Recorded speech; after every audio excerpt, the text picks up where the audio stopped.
guys, it's Cassie Olberg from Selinsgrove, Pennsylvania, here with my Wednesday YouTube video.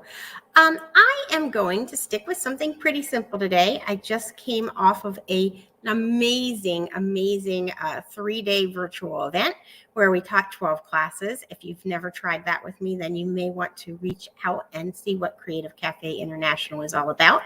But it was an awesome weekend. And having a dear friend of mine and one of the leaders on my team bring her entire team here to, well, not her whole team, but a bunch of her team members here to crop. So it's been pretty busy around here. And then I rolled right into my super summer sale. So I thought I'd stick with something simple but super fun that I love to do. So let's go over to my desktop and check it out. Okay. So this is really a simple technique, but super fun. I'm just going to show you how you can quickly and easily get multi colors of flowers onto your wildflower punch. So I recommend that you start with a backing piece of paper. This is just the paper that comes inside of your paper packs. It is also safe for your photos, so you can feel free to use that. And then you're just going to add repositionable tape down it. And I use quite a bit because I want it to stay together.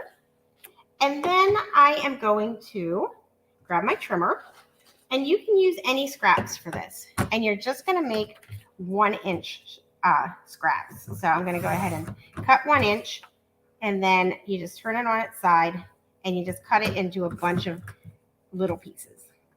And they can be whatever size you want based on how many flowers you're going to want of that color. So I have a couple of that color, and then I have some pre-done strips over here. So I'm going to cut these into different little strips. And notice I'm not measuring in this direction because I just want them to be random. I don't want everything to be the same size. Hello, I see some people joining me. Welcome. Okay. So now we've just cut some random scraps.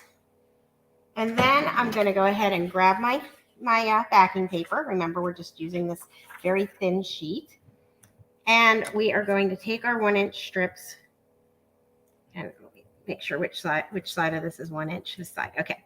And I'm just going to line the top of my repositional paper with it. And it doesn't have to be in any kind of a pattern. It can be, but you can do, I could go back to the purple here now. I don't have to go back to the pretty peach color. However we want to do it, just very random. And add these in.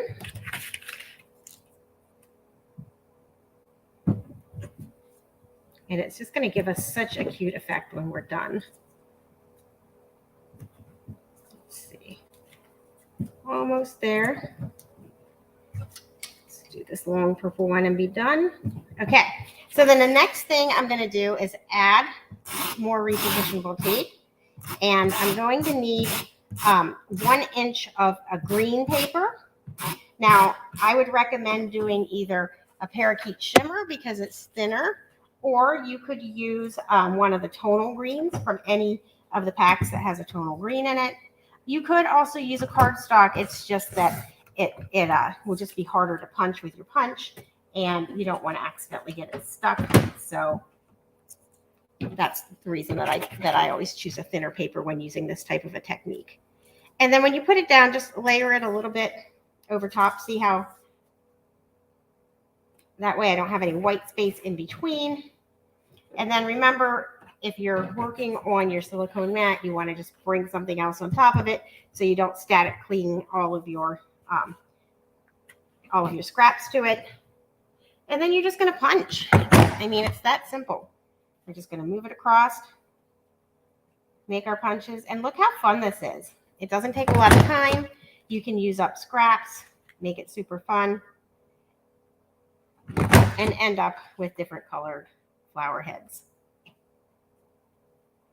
And you can do this for a lot of different punches. You can do different fun techniques like this. But I love to get a lot of variety out of my punches. And so this is just one more fun thing you can do. And that's it. That's my simple tip for today. And I hope you're all having a fabulous day and getting lots of scrapbooking in. Have a wonderful evening.